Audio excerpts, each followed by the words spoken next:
నమస్కారం గంటారావానికి స్వాగతం. ముందుగా ప్రధాన అంశాలు.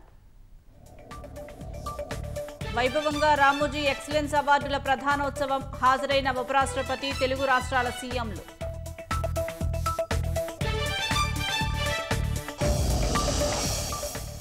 ఏడుగురు సమాజహితులకు రామోజీ ఎక్సలెన్స్ అవార్డులు. విభిన్న రంగాల్లో ముద్ర వేసిన వారికి పట్టం.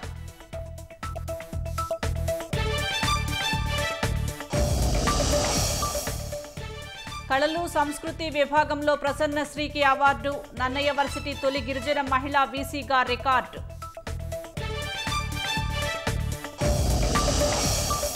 శ్రీకాకుళం జిల్లాలో వైసీపీ కోటి సంతకాల సేకరణలో గందరగోళం. అచ్చెన్నపై పేరాడ తిలక్ విమర్శలు. స్థానికులు అడ్డుకోవడంతో ఉద్రిక్తత. నెల్లూరు జిల్లా అల్లూరు సింగంపట్ల వద్ద ఆటో బోల్తా. 2 కార్మికులు మృతి, మరో 2కి గాయాలు.